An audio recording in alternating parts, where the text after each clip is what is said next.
Nini Maulana Syekh selalu mengajarkan kita bagaimana kita berkomitmen, bagaimana kita berbuat baik, bagaimana kita menjalankan organisasi dengan baik. Nini Maulana Syekh sudah jelas dalam wasiat-wasiat beliau itu sebagai pegangan kader-kader Nahdlatul Wathon untuk berjuang. Pegangan kita apa? Wasiat renungan massa. Itu wasiat perlu dibaca, dipahami dari pendiri organisasi Nahdlatul Wathon. Ilmu ngiring, ilmu terberat. Banyak kader meremehkannya. Akhirnya mereka semua hanyut menjadi perusak di NW tercinta. Selangkah seayun bahasa Nini Maulana agar kita kompak utuh bersatu. Banyak orang merasa bangga akhirnya melanggar wasiat sebagai penentu. Di saat kita sedang berorganisasi, berorganisasilah dengan baik. Dan saat kita sedang berkeluarga, maka berkeluargalah dengan baik. Jangan pernah mencoba mencampur adukan keduanya antara organisasi dengan keluarga. Begitu juga anak-anakku, di saat kita sedang belajar, maka belajarlah. Dan di saat kita sedang bermain, maka bermainlah. Di saat kita sedang mengaji juga, ini khusus untuk anak-anakku, maka mengajilah. Jangan dicampurkan dengan berbicara, jangan dicampurkan dengan bermain. Tulus ikhlas adalah kata yang sederhana. Ya enggak? Tulus dan ikhlas sederhana kan? Berjuang di Nahdlatul Wathon kita harus tulus dan ikhlas. Sederhana kata-katanya. Tapi maknanya tulus dan ikhlas itu melebihi kata cinta. Kita bisa mengatakan saya cinta kepada NW. Saya cinta kepada pendiri organisasi NW. Saya akan sami'na wa ata'na. Tapi tidak ada keikhlasan dan ketulusan kita dalam berjuang di Nahdlatul Wathon. Untuk mengikuti instruksi pimpinan saja kita berat. Bagaimana kita bisa dikatakan cinta kepada Nahdlatul Wathon sementara tulus dan ikhlas itu tidak ada pada diri kita. Jadi di saat Pelunggu Sami bilang cinta kepada NW, cinta kepada pendirinya, kita harus tulus ikhlas. Tulus ikhlas itu dengan kita sami'na wa ata'na. Kami mendengar, kami setia.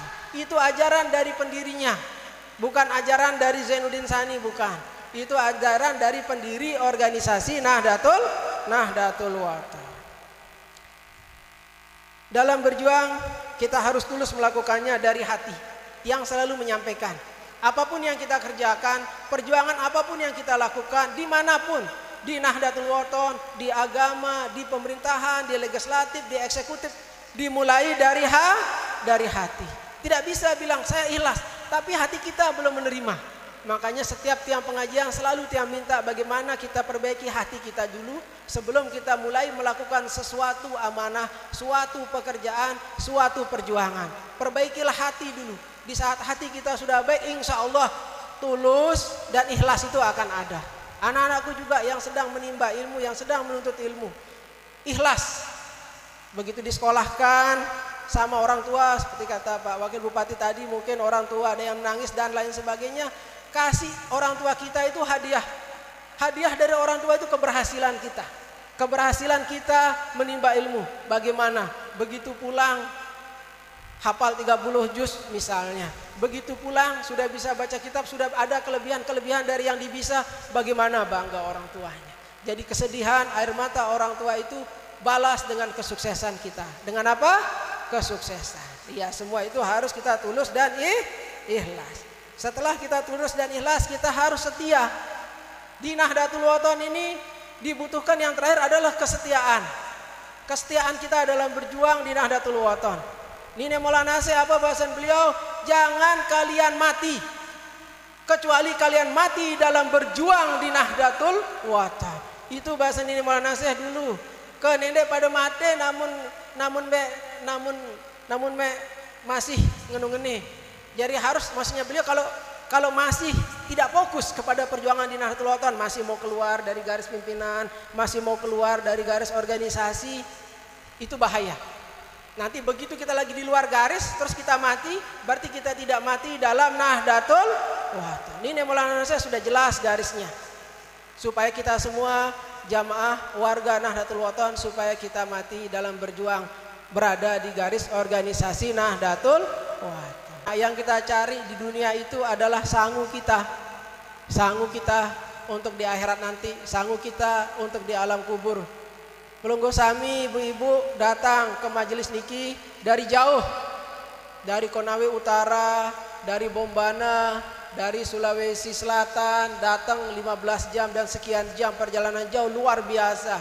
Belum panas di jalan, belum debu dan lain sebagainya. Pelunggu sami bawa sangu nggih. Bawa sangu kan? Buktinya pelunggu sami beli makanan, beli balon. Alhamdulillah pedagang subur semuanya di sini.